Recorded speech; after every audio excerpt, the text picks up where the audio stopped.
Well, thank you so much. Thank you, all of our wonderful supporters. Thank you for all of the staff who have just done an amazing job here. And, there are news people here who think that I'm going to make a concession speech.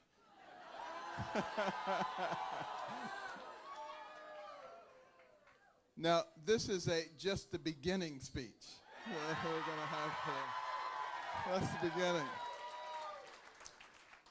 It's interesting, but when this thing started, there were 17 candidates. There are only 6 now, and I'm still one of them. And I'm not going anywhere. Now, we have a little bit of a different situation than many of the other candidates who are funded in different ways, but we're funded by we the people. And I will steadfastly continue to refuse to take money from special interest groups and billionaires who want to influence me. Those people are not looking for the good of America. And those are the same people, I guarantee you, who will continue to influence America if we put people in office who are beholden to them. That will not change. We have to be willing to make dramatic changes. We can't just mess around the edges. We got to go to the heart of the matter because our nation is very close to going off the cliff.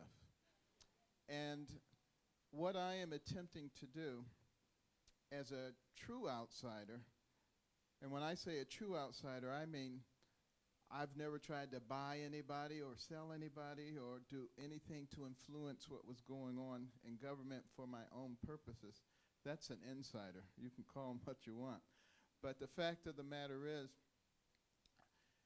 what we need is recognition of the fact that the way our country was designed, it was designed for citizen statesmen, not career politicians. And right now, there is a political class that consists of the Washington establishment and the news media and the pundits, and they believe that they have complete control of our country. They only have complete control if we give them complete control. It is we the people who really have the power. The problem is, if we don't exercise the power, then they continue to have the control. And this is a message that I'm going to be taking across the nation to try to help the people of America recognize that we still have the ability to dictate the course of our country. We still have the ability to save it for the next generation. We can do it. If we continue down the same path that we have been going, that will never happen. And, I never really actually intended to get into the political world, I must admit. And since I've gotten into it, what I have discovered is really quite disgusting. I mean, the engine that drives Washington, D.C., and that drives our country is full of filth and corruption and favors and intricate relationships. And they will do anything, and I do mean anything, to maintain their power and to maintain their position. However, God is in charge.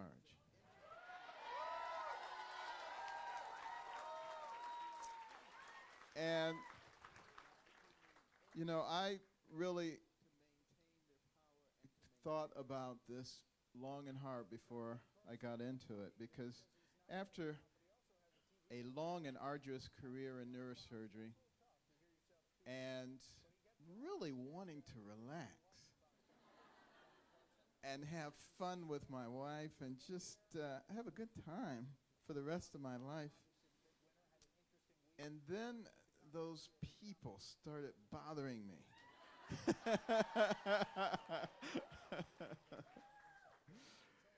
You know, every place I went to make a speech, there were all these people out there with signs, "Run, Ben, run." And then I started getting all of these petitions, and then there were so many people saying, "You can do this." And at first I just said, "Just ignore it and it'll go away." But it did not go away. And I don't think it's going to go away. And I truly believe that as time goes on, more and more people will actually begin to get very serious, and they will actually begin to look at actual policies and actual solutions to the problems rather than just rhetoric and loud and boisterous speech. And when that happens, I think you're going to start to see a significant change in what's going on in our country. The tide will begin to change because the situation that we are in right now is so serious.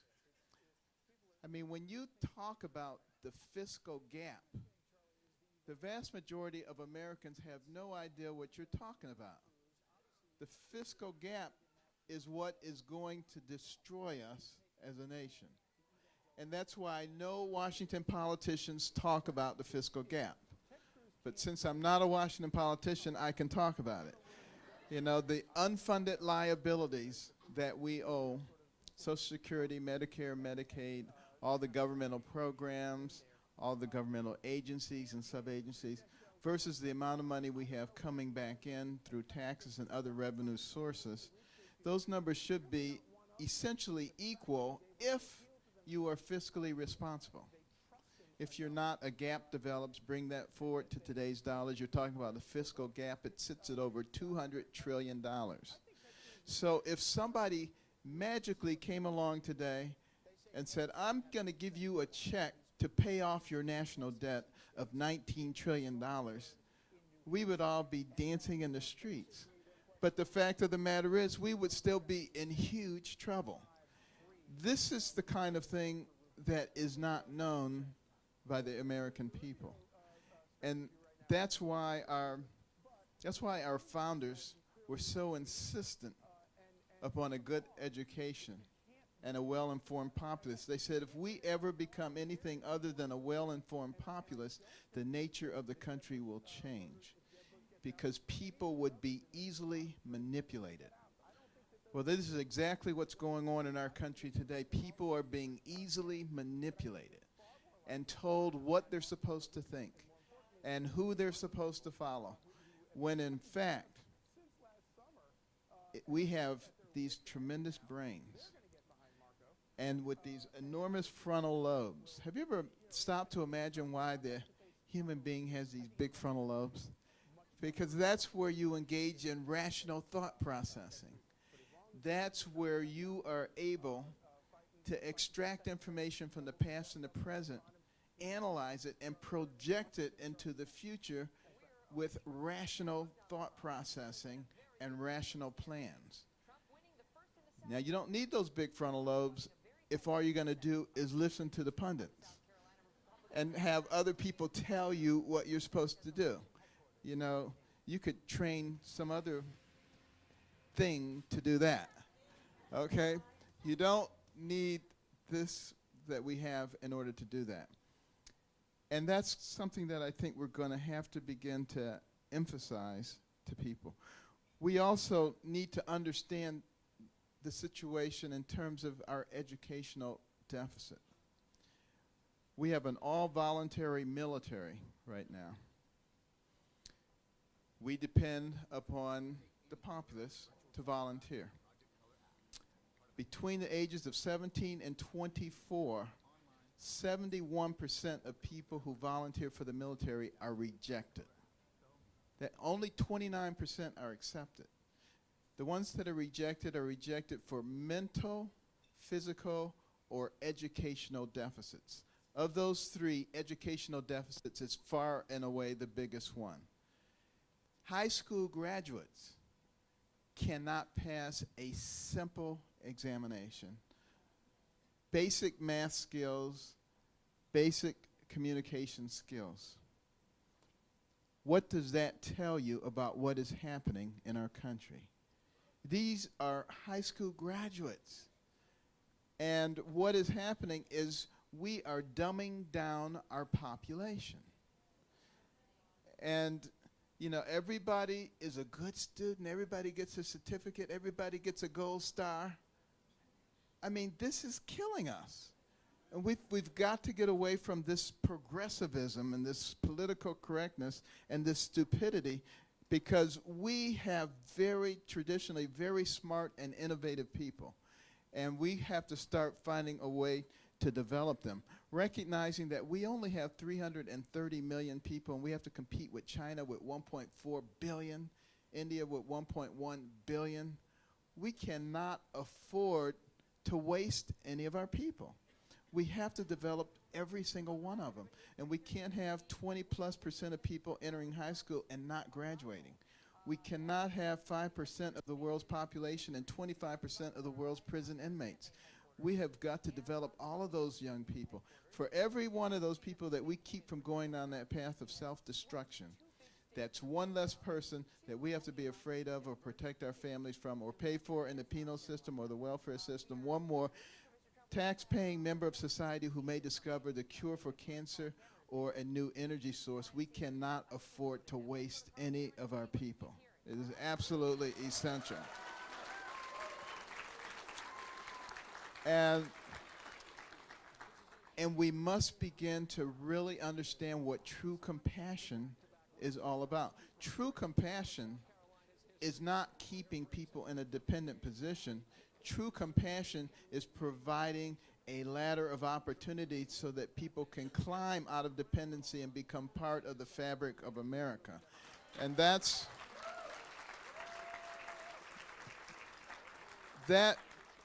is really what conservatism is all about. And we must stop allowing the progressives to paint us as people who don't care about the other people in our society. That is absolutely the opposite. They're the ones who don't care. I think they are the ones who keep people enslaved so that they can cultivate their votes. And that is just the opposite of compassion. And I think we're just going to have to come out and tell it like it is. They're not going to like it very much, but we're just going to have to begin to put it in their face, because they're always putting it in our face. And I think we most definitely have to reject political correctness and not allow them to tell us what we can do. And most importantly, you know, when we say the Pledge of Allegiance to this flag, we say we are one nation under God. We must not allow the secular progressives to remove God from our lives. We cannot do that. And